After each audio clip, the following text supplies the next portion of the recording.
There are now allegations of widespread corruption. Korruption, mangelnde Aufklärung, über den Vereinten Nationen hängt ein Schleier. The biggest corruption scandal in UN history. Jamais à l'ONU on avait connu un tel scandale. The scandal has spread to the United Nations itself. The UN of turning a blind eye to corruption. Un scandale, me dit-on. Une corruption à l'échelle planétaire. C'est le plus gros budget de l'histoire de l'ONU. Notre problème était comment dépenser l'argent assez vite. On crie au scandale à propos d'un programme humanitaire destiné à soulager la population irakienne soumise à un terrible embargo. Au départ, les sanctions étaient totales. Mais à quoi ça sert de faire mourir de faim des enfants irakiens ? On me dit qu'il s'agit d'une corruption parfaitement orchestrée, qu'il s'agit d'un programme en trompe-l'œil, derrière lequel les prédateurs de la planète semblent avoir trouvé un formidable terrain de chasse.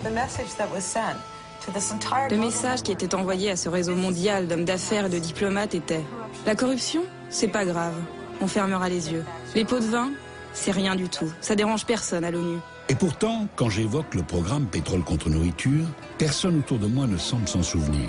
On ne sait qui de l'indifférence ou de l'oubli l'emporte. Comment expliquer un tel silence, encore aujourd'hui, alors que les sommes détournées sont si colossales qu'elles paraissent appartenir à un monde virtuel? J'ai voulu chercher les responsables. Le régime irakien essayait de détourner une partie du programme à son profit. Savoir qui en a profité. Il a volé plus d'un demi-milliard de dollars pour le président russe, pour le premier comme pour le deuxième. Quels ont été les mécanismes de cette corruption? Ils apportaient et déposaient des centaines de milliers de dollars en liquide à l'ambassade d'Irak à Genève. Où en est-on aujourd'hui? Ce pétrole-là, c'était une malédiction beaucoup plus qu'une bénédiction. De continent en continent, je suis parti à la recherche des responsables et des témoins de ce scandale que l'on qualifie comme l'un des plus importants de tous les temps.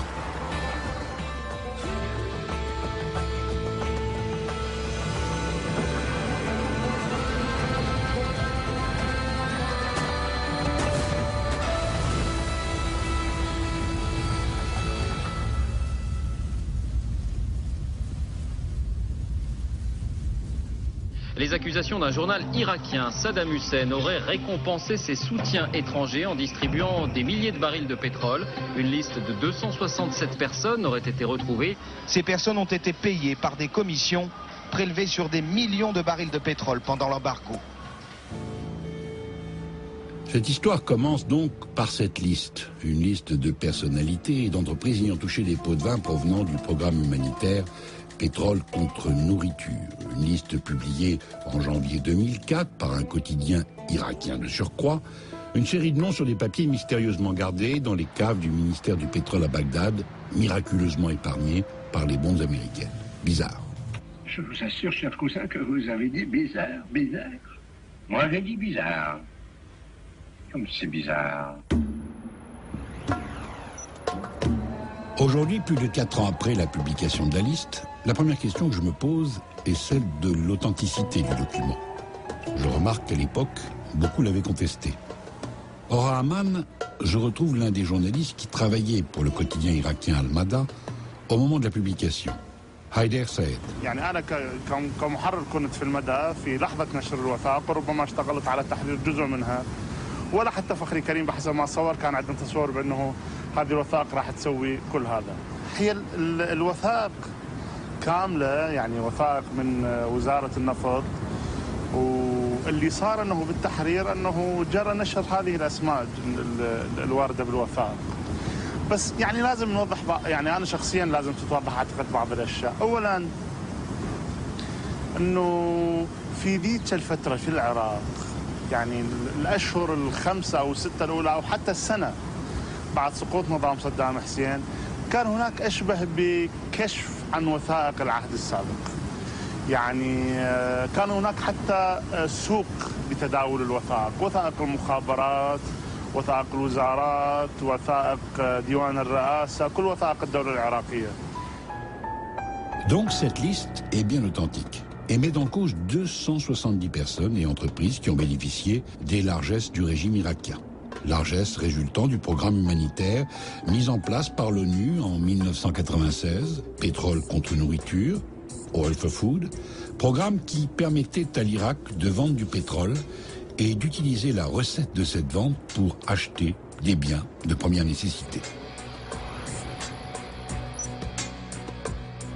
La logique est de commencer cette enquête par le commencement sur les bords de l'East River, au quartier général des Nations Unies. Mais avant tout, un retour en arrière s'impose pour situer la toile de fond sur laquelle s'inscrit ce programme. Printemps 91, à la suite de la première guerre du Golfe, l'ONU décide de neutraliser Saddam Hussein en imposant un embargo à l'Irak. Le pays va le payer très cher.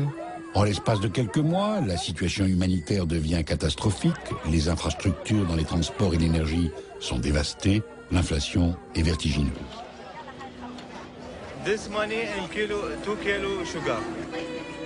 L'Irak sombre, faute de nourriture et de médicaments, la mortalité infantile augmente de façon dramatique, les images de ces enfants rachitiques font le tour de la planète. L'opinion publique s'en émeut, à une exception près, celle de Madeleine Albright, la secrétaire d'État américaine. I mean, that's more children than died in Hiroshima. And, you know, is the price worth it? I think this is a very hard choice, but we think the price is worth it. Phrase désastreuse. L'opinion publique se soulève contre l'injustice de l'embargo, les manifestations se multiplient, la pression médiatique se fait alors sentir et les représentants des pays membres de l'ONU parlent de plus en plus d'alléger les sanctions. Et il faut trouver un moyen d'aider les Irakiens. L'idée de créer un programme humanitaire naît dès 1991. Comment le programme a-t-il été conçu au départ? À l'ONU, c'est la question que je pose à Colin Lynch, correspondant au Washington Post, déjà en poste à cette époque. Au départ, on trouve un certain Oscar Wyatt. Il n'est pas très connu en dehors des États-Unis. C'est un négociant de pétrole texan à l'ancienne, un vrai dur à cuire. Il avait des liens avec Saddam Hussein depuis les années 70. Oscar Wyatt a très vite compris que ça lui donnerait une extraordinaire opportunité de retourner aux affaires. Lui qui n'avait plus le droit de faire des transactions pétrolières avec l'Irak. Il a d'abord contribué à générer un soutien politique en faveur de l'allègement des sanctions, puis il a tenté d'influer sur la façon dont le programme serait conçu. Il est extraordinaire de noter qu'un des anciens conseillers du président Kennedy, Ted Ranson, qui travaillait dans un cabinet d'avocats new-yorkais à l'époque, a été engagé par un assistant de M. Wyatt pour rédiger ce qui deviendrait la première mouture du programme Pétrole contre nourriture. J'invite le représentant de l'Irak à prendre place à la table du Conseil. Côté irakien, il y a un homme qui connaît ce programme mieux que personne, et pour cause. En 90-91, il était l'ambassadeur irakien aux Nations Unies et c'est lui, Amir al-Ambari, qui a négocié le programme au nom de son pays. Pourquoi, à votre avis, a-t-il fallu si longtemps, de 91 à 96, pour mettre en place le programme Pétrole contre nourriture? Premièrement, il n'a pas été mis en place juste à la suite de la crise. Il n'a été mis en place, il n'a été voté que lorsque l'opinion publique mondiale a commencé à faire pression parce que les Irakiens mouraient de faim. Et deuxièmement, les dirigeants irakiens de l'époque ont hésité à accepter la résolution parce qu'ils se sont dit que s'ils acceptaient, alors l'Irak allait rester soumis à des sanctions, même si la population recevait de la nourriture et des médicaments. Le 20 mai 1996, après 5 ans de tractation, Saddam accepte donc enfin les conditions de l'ONU. Le Conseil de sécurité finalise la résolution 986 et signe le programme Pétrole contre nourriture, Oil for Food. Le principe est simple, l'Irak échange son pétrole contre des biens de première nécessité. The signature of the Memorandum of Understanding is a success. This resolution is based on one of the most important objectives of the United Nations, which is to alleviate the problem of poverty, and the poorest of the poor were suffering in Iraq.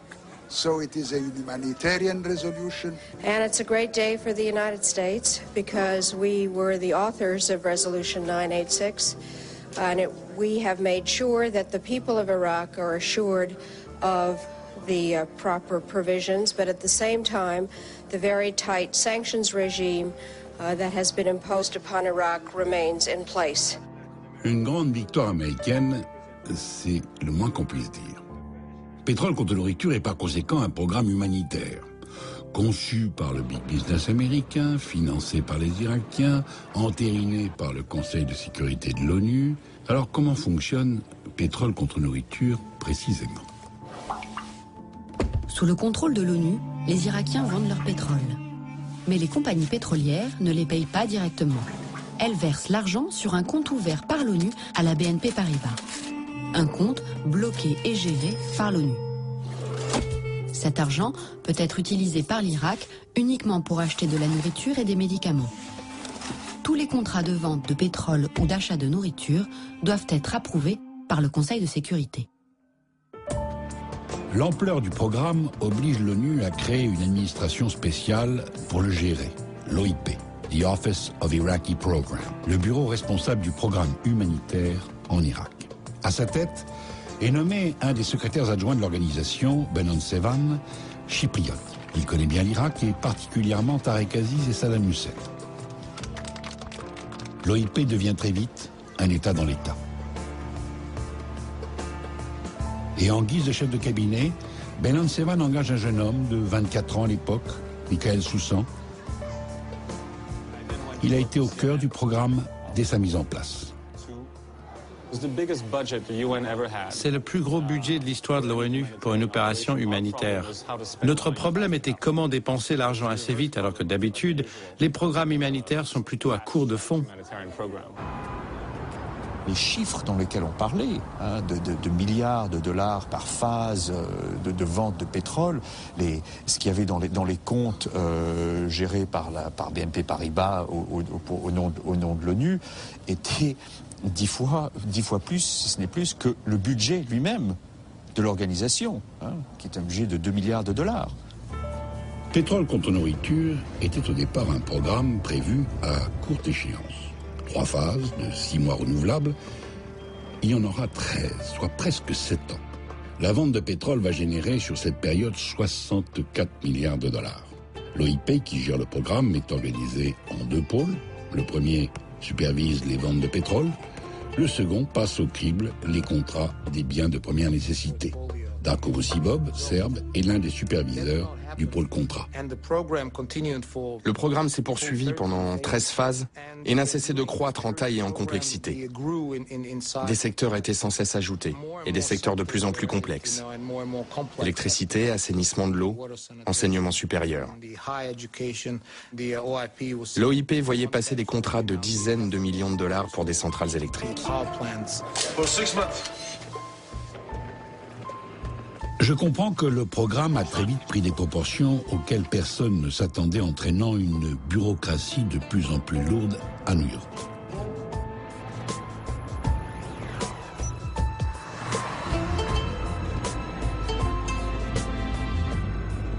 Sur le terrain, ce sont des fonctionnaires de l'ONU qui supervisaient le programme.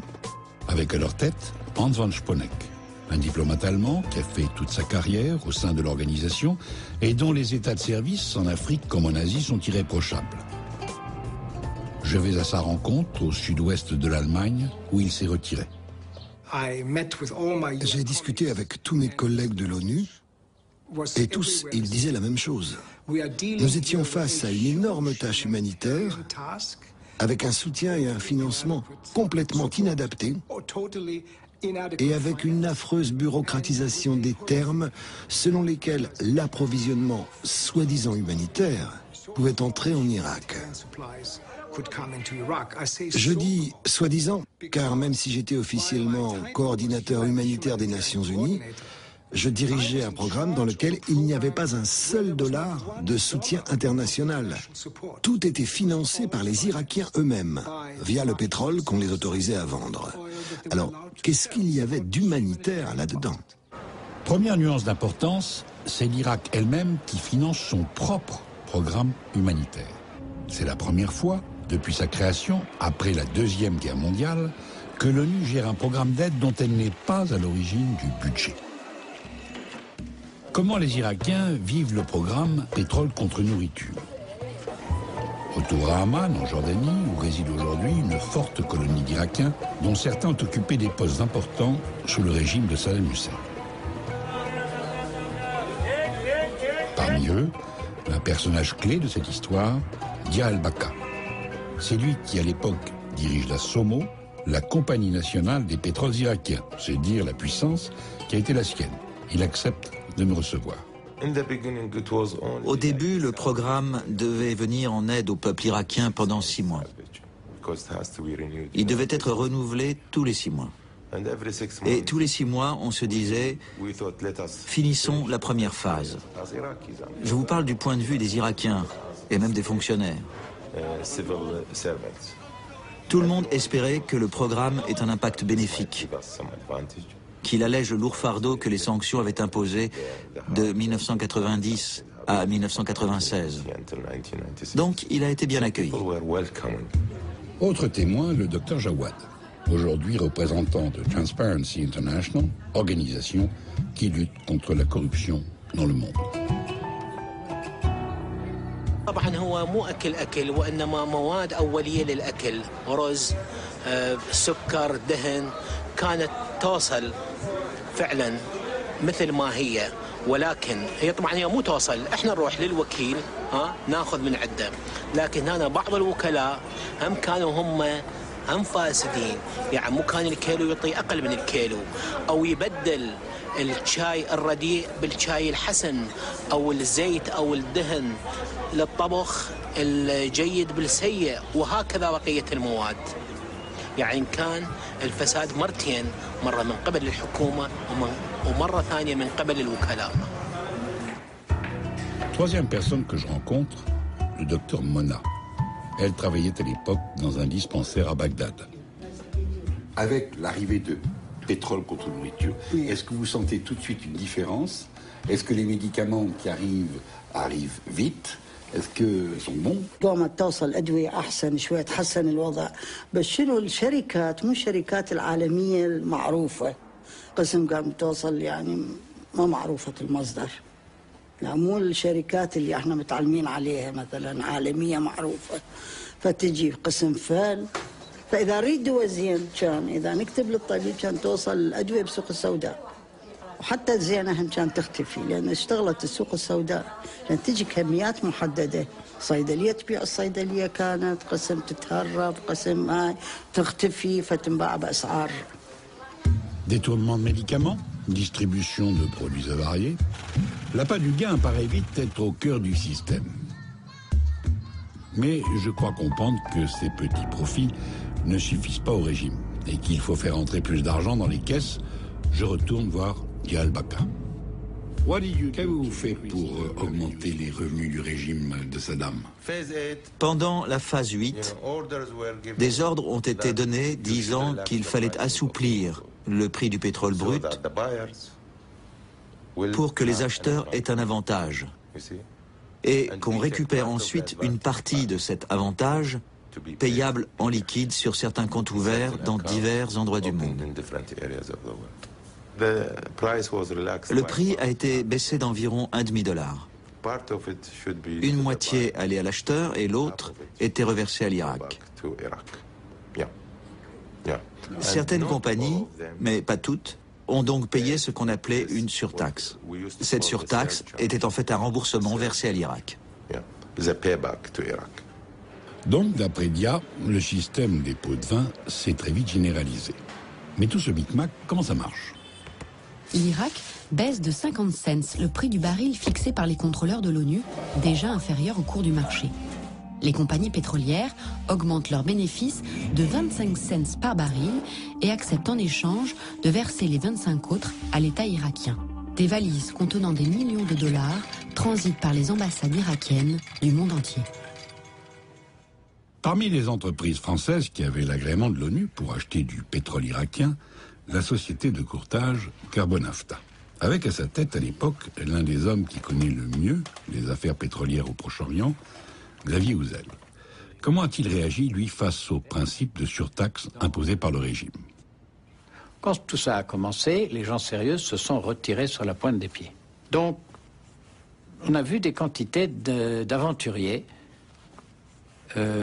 prendre la place des majors, la mauvaise monnaie chassant la bonne, des sociétés créées la veille aux îles Caïmans ou Liechtenstein, vous parliez de la Suisse, qui n'existaient pas et qui sont devenues des compagnies pétrolières soudain, et qui ont trouvé des traders moins regardants qui ont fait tous ces enlèvements. Et ce pétrole, cet or noir, si vous voulez, s'est trouvé blanchi à partir du moment où, une fois chargé, il était remis en vente sur le marché libre. Autour de 1999-2000, il y a eu un tournant au niveau pétrolier. Des surtaxes illégales et des pots de vin ont commencé à être imposés de façon systématique. Tout à coup, toutes les grandes compagnies qui traitaient avec l'Irak ont cessé de le faire. Et des dizaines d'entreprises dont personne n'avait entendu parler sont apparues. En fait, les grandes compagnies avaient engagé ces entreprises pour masquer le fait qu'elles continuaient à acheter du pétrole irakien.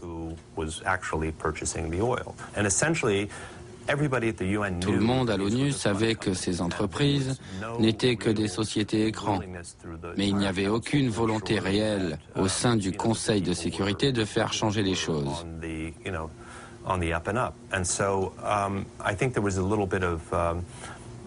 Un certain nombre de pays au Conseil de sécurité ont fermé les yeux, la Russie notamment. Les Russes, précisément. Je découvre qu'ils sont très présents dans ce programme. Je vois que, dès le départ, l'ONU a nommé 4 experts pour fixer officiellement chaque jour le prix du baril irakien dans le cadre du programme. Or, au fil des années, ces experts ne seront plus que 3, puis plus que 2, et enfin, en 99, plus qu'un. Personne à l'ONU ne semble capable de m'expliquer pourquoi ils n'ont pas été remplacés. Bizarre. Je vous assure, cher cousin, que vous avez dit bizarre, bizarre. Moi, j'ai dit bizarre. Comme c'est bizarre. Le dernier des Mohicans, l'ultime expert, s'appelle Alexandre Kramar, économiste russe, mais qui, de surcroît, est membre des services secrets du Kremlin. Quand j'examine les graphiques de pétrole contre nourriture, je constate que la Russie est largement en tête des achats de pétrole au cours des différentes phases du programme. C'est d'autant plus flagrant lorsque Kramar est seul à fixer le prix du baril. Je tente de joindre Kramar, mais sans succès, Moscou l'a rapatrié depuis longtemps. En revanche, j'apprends qu'un autre espion des services de renseignement russes, de SVR, travaillait à l'ONU à l'époque, Sergueï Tretiakov. Lui est resté aux États-Unis. Tretiakov était l'officier supérieur de Kramar. Je suis parti à sa recherche, et après un jeu de pistes soigneusement élaboré, je l'ai retrouvé coulant des jours heureux quelque part dans le grand sud américain grâce à l'argent gagné par son passage à l'ouest. La CIA lui a été très reconnaissante. Kramar était un de ceux qui vérifiaient les contrats pétrole contre nourriture à New York. Au départ, ils étaient 4. Mais les 3 autres ont disparu et il s'est retrouvé tout seul.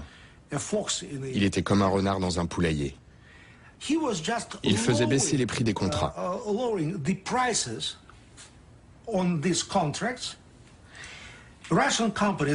Les compagnies russes achetaient du pétrole irakien très bon marché et le revendaient immédiatement très très cher à des compagnies occidentales. Je n'arrive pas à comprendre comment les autorités de l'ONU ont pu ne rien voir. Kramar ne faisait que vérifier. Il n'était pas à la tête du programme. Mais tout le monde s'en fichait. Moi, bien sûr, j'étais déçu. J'étais un officier de renseignement de profession. Je n'avais aucune envie d'avoir un voleur sous mes ordres. Kramar n'est pas quelqu'un qui venait du privé. C'est par le gouvernement qu'il avait été placé là, et c'est pour le gouvernement qu'il volait de l'argent. Qui en a profité, à votre avis? À mon avis, de nombreux politiciens russes, y compris probablement le président Poutine. Il a donc été très utile. Tout à fait. Et c'est pour cela qu'il voulait qu'il soit là. Et ça a très bien réussi. Ça a très bien réussi, oui. Je ne peux pas vous dire exactement combien d'argent il a gagné pour le président russe, pour le premier comme pour le deuxième, ou pour tel ou tel politicien russe. Mais il est clair qu'il a volé plus d'un demi-milliard de dollars. C'est mucho dinero. C'est un sacré paquet de fric. À ce stade, sur la partie pétrole du programme, si je comprends bien, 25 cents par baril, ça fait 229 millions de dollars de pots de vin versés à Saddam Hussein et son entourage. Plus de 190 millions d'euros, une somme rondelette. Le trafic de pétrole à des fins financières est une chose, mais c'est également une arme diplomatique. Or, Saddam a besoin d'alliés pour plaider sa cause et obtenir la fin des sanctions. Le dictateur a compris qu'il pouvait se lancer dans un trafic d'influence en faisant profiter de la manne pétrolière les amis de l'Irak. C'est dans un café parisien que je rencontre un grand ami de l'Irak, précisément Gilles Munier. Il m'explique comment fonctionnait cet échange de bons procédés. Tout ce que vous demandaient les Irakiens, c'était d'avoir une activité. Ils ne faisaient pas ça pour vos beaux yeux. Ils vous demandaient d'avoir une activité politique en faveur de l'Irak pour faire lever l'embargo. Il y avait une réunion qui s'appelait la conférence de Bagdad, tous les 6 mois à Bagdad, présidée par Tariq Aziz, où il y avait là plus de 250 personnes, ou des 250 qui sont sur cette fameuse liste, qui venaient rendre compte de leurs activités et présenter pour les 6 mois suivants les activités qu'elles allaient développer. Donc ces activités, il fallait bien les financer. Et donc il fallait récompenser, effectivement, il fallait les aider. Les récompenser, il fallait financer. Je me rappelle avoir posé la question à Al-Baka, qui lui avait une vision de l'intérieur du système. Beaucoup de gens ont commencé à arriver. Des gens influents, des figures politiques, ou bien des journalistes étrangers, des gens politiquement influents dans d'autres pays du monde. Et ils recevaient une allocation de pétrole brut. Eux, c'est-à-dire de la part de Saddam. On recevait un ordre du gouvernement allouant, disons, 2 millions de barils à cette personne. Ensuite, cette personne allait essayer de vendre ce volume à un utilisateur final, à une compagnie pétrolière internationale ou à un négociant en pétrole. Et nous, on prenait quelques cents par baril pour allouer telle quantité à telle raffinerie. J'en déduis qu'un certain nombre de personnes ont accepté de jouer le jeu et donc bénéficier des coupons de pétrole. C'est dans ce cadre qu'en France, par exemple, une instruction est ouverte, entre autres, contre Charles Pasqua et Jean-Bernard Mérimée, l'ancien ambassadeur de France à l'ONU.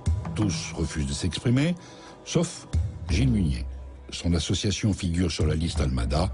Aujourd'hui, il est mis en examen. Je suis allé voir Tariq Aziz. Est-ce que je peux vous présenter une société française qui souhaiterait retirer du pétrole en Irak? Il m'a dit pourquoi pas, faites-le. Mais il me dit au préalable, il faudrait que cette société française d'abord soit sérieuse, bien sûr, qu'ensuite elle ait l'autorisation du ministère des Affaires étrangères français, du ministère de la Défense français, et ensuite quel est le quitus des Nations Unies. C'est-à-dire que sinon les Irakiens ne pouvaient absolument signer rien du tout avec ces sociétés-là.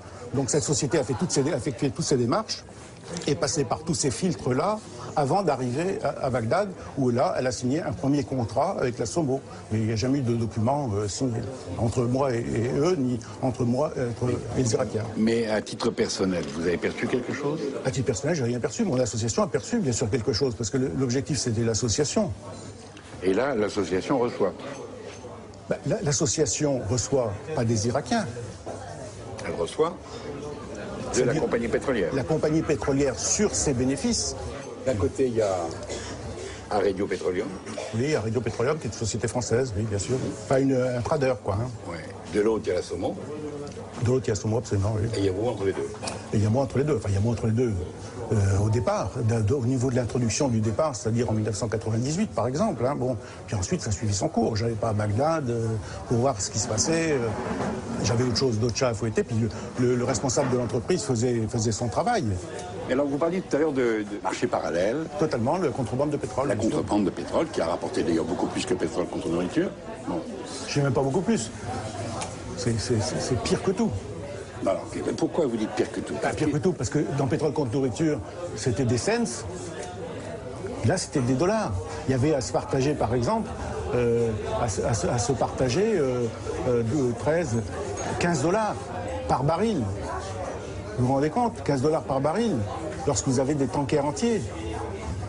Et puis c'était pas au vu, c'était au vu et sur tout le monde, parce qu'il y avait quand même des noria de camions qui partaient de Kirkouk vers la Turquie ou vers la Jordanie.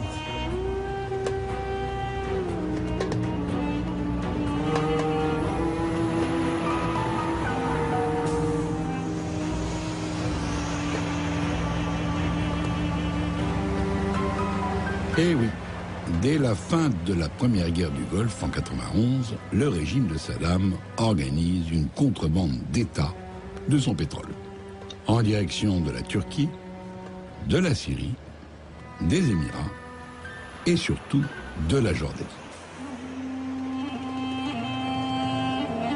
Des centaines de camions relient Bagdad à Amman, une contrebande qui se poursuit aujourd'hui encore, comme je le constate sur cet axe routier qui relie les deux capitales. لغايه ما انضربت بغداد اول ضربه بغداد بطلوا يجيبوه بس على عهد صدام يا وقت كان يجيب يوم انقطع النفط سنه 2003 هذا النفط كان يعني نفط رسمي او غير رسمي؟ النفط كان رسمي بين الحكومتين رسمي اتفاقيه ما بين الحكومتين. هو كان يجينا نفط من العراق يعني لغايه بس انقصفت بغداد وقفنا حتى بعد ما انقصفت بغداد في شباب راحوا نزلوا وجاوبوا ضربوا. Une contrebande officielle donc, et moi qui pensais avoir soulevé un lien. Comment se fait-il que personne à l'ONU n'ait jamais rien dit? La Jordanie a mis en place un système par lequel d'énormes supertankers accostaient à un terminal à partir duquel l'exportation de pétrole n'était pas autorisée. Des compagnies demandaient au département d'État américain si ce n'était pas illégal dans le cadre du programme pétrole contre nourriture. Mais les Américains leur donnaient le feu vert et l'US Navy escortait les tankers.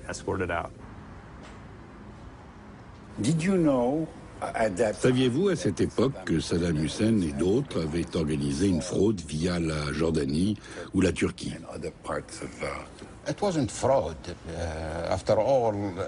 Ce n'était pas de la fraude. Après tout, ce pétrole était irakien. Et s'il y avait eu contrebande, que ce soit par la Jordanie ou par le Golfe, c'était à mon avis une initiative légitime de la part du gouvernement. N'oubliez pas que les 20 millions d'Irakiens ne pouvaient pas vivre uniquement avec de la nourriture et des médicaments. Le gouvernement était donc obligé de trouver une source de revenus pour pouvoir subvenir aux besoins élémentaires de la population. C'était une contrebande organisée? On ne fait pas de contrebande avec ce qu'on possède. Je veux dire, était-il clair pour vous que les Nations Unies étaient d'accord? Il n'y avait pas que les Nations Unies. Les forces navales occidentales aussi étaient au courant. Elles laissaient passer les tankers en échange de cadeaux. Le pétrole, ça ne se vend pas en cachette. On ne peut pas dissimuler des millions de barils de pétrole. Des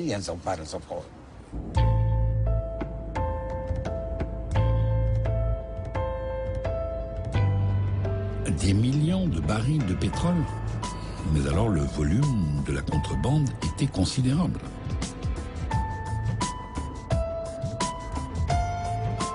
C'est à Bâle, en Suisse, que je décide d'aller chercher des éclaircissements auprès de Marc Pitt, professeur de droit qui fait autorité en matière de délinquance financière.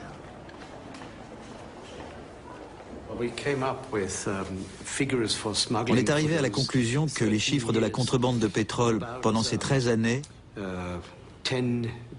atteignent ou dépassent les 10 milliards de dollars. Que ce soit par la route, par la mer ou par oléoduc. Ce chiffre dépasse largement celui des paiements illégaux.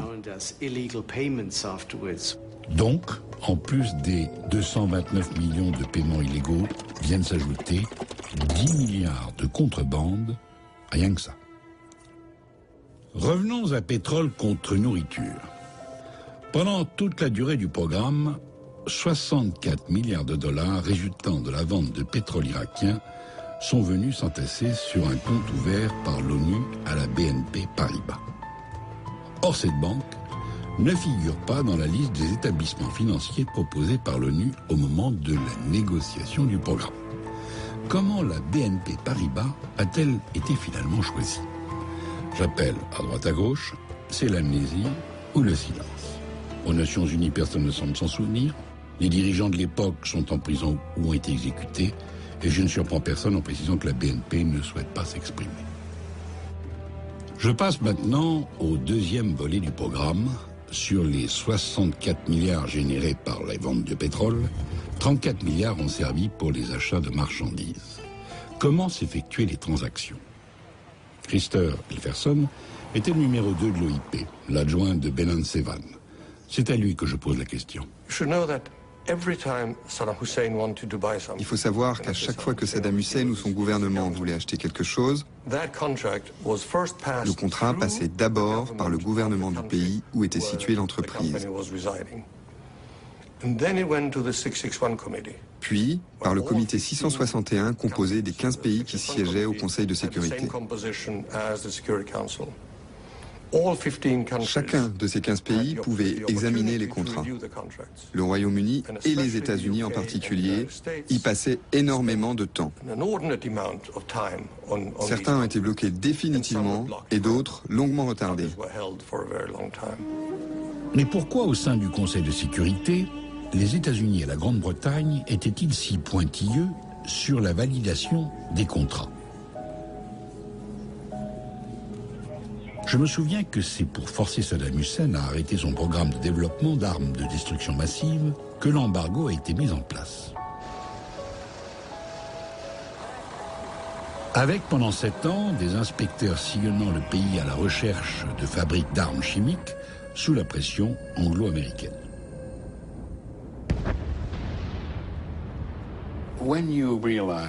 Quand vous vous êtes rendu compte que le Conseil de sécurité retardait beaucoup de contrats, quelle a été votre réaction? Nous étions scandalisés. Rendez-vous compte, on négociait une phase de 6 mois du programme pétrole contre nourriture. La livraison des marchandises qui manquaient à la population prenait un temps fou. Et quand on recevait enfin les documents montrant que les marchandises allaient pouvoir arriver, elles étaient bloquées par le comité des sanctions. Je ne suis ni anti-britannique ni anti-américain, mais c'était systématiquement ces deux gouvernements qui empêchaient le peuple irakien de recevoir des marchandises d'une nécessité vitale. Nous étions scandalisés.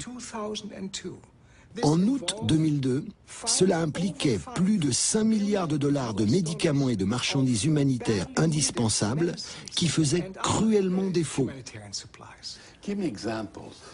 Donnez-moi des exemples de produits qui étaient bloqués. Ils étaient très nombreux. Il y a par exemple le fameux cas des millions de crayons à papier dont l'importation a été interdite parce que les mines de crayons contiennent du graphite et que si on rassemble assez de graphite, on est censé pouvoir fabriquer une bombe dévastatrice. On avait des problèmes sans fin avec les produits chimiques, avec les produits nécessaires à la purification de l'eau ou au système sanitaire, avec les pesticides pour les cultures.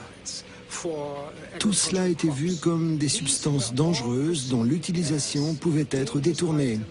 Et Washington et Londres ne pouvaient pas l'accepter. Le système des pots de vin sur les biens importés par l'Irak est-il le même que celui instauré sur le pétrole? La preuve, noir sur blanc, de l'existence de ces pots de vin, je l'ai retrouvée sur ces documents officiels irakiens. D'un côté, les sociétés signaient un contrat officiel pour l'ONU avec un prix supérieur au marché. De l'autre côté, ces mêmes sociétés signaient avec les seuls Irakiens une lettre dans laquelle elle s'engageait à verser une taxe à Bagdad, taxe qui n'avait pas besoin d'être motivée et qui ne pouvait en aucun cas être discutée. Les marchés des biens de première nécessité sont attribués aux sociétés qui acceptent de gonfler leur prix de vente. L'Irak achète au prix fort ses produits après validation du contrat par l'ONU. Et la marge réalisée par ces sociétés atterrit directement dans les poches de Saddam et de ses proches. Étiez-vous au courant de cette corruption et comment avez-vous réagi? When I had a conversation with a company that said that they had been approached by Une entreprise m'a dit que le gouvernement irakien leur avait demandé une commission conséquente. The Saddam government was asking for Le gouvernement de Saddam voulait une somme énorme. what do we do?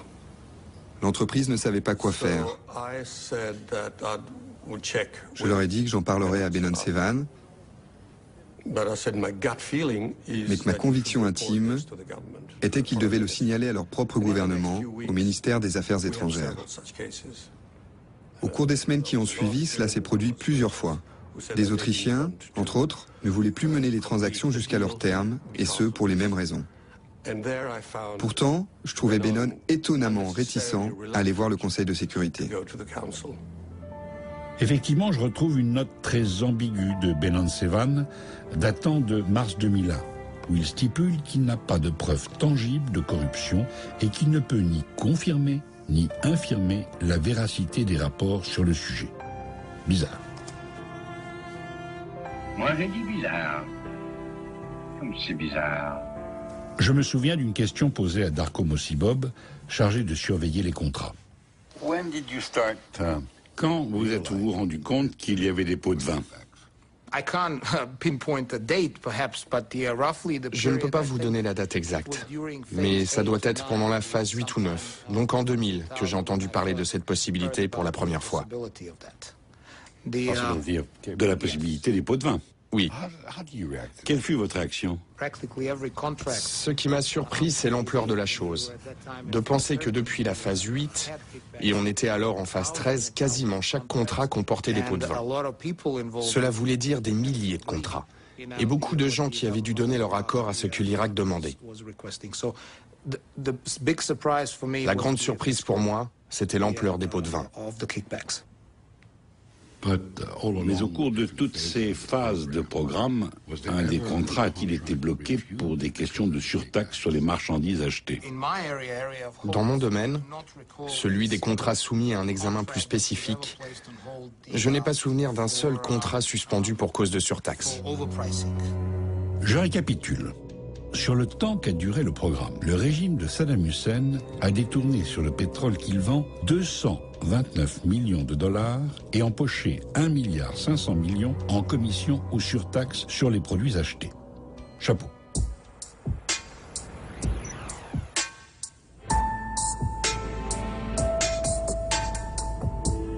Et qui sont les grands bénéficiaires de cette fraude? Toutes les entreprises et personnalités qui ont profité du programme, bien sûr. Évidemment, Saddam Hussein lui-même et les centaines de membres du parti Baas qui formaient sa cour. Une cour qui coule des jours heureux sur le golfe Persique, dans cette ville de Dubaï. J'y retrouve notamment un jeune baron du régime, Mohamed Awad, qui était aussi l'ami d'Oudaï, le fils assassiné de Saddam Hussein. Vous savez que la presse internationale écrit que Saddam Hussein, ses deux fils, ont, au cours des années, détourné beaucoup d'argent sur ce programme. كل ما طرح عن وسائل الإعلام بأنه وجود أموال لصدام حسين أو أبنائه خارج البلد وعقارات خارج البلد ما لها أي صحة. فلم يجدوا لصدام حسين لا خارج البلد ولا داخل البلد أي ملك باسم صدام حسين. ولكن الفساد داخل العراق لم يكن هناك فساد داخل العراق. وخاصة بهذا الموضوع كون العراق لن يستلم دولار واحد من تلك المذكرة التي كانت تطلق عليها النفط مقابل الغذاء والدواء. ورا دخول الأمريكان لبغداد ورسول بغداد أخذوا غراضهم ومشوا وطلعوا جنط كاملة بها دولارات. صحيح صحيح. حصلت هذه الحالات انه بلد فوضى.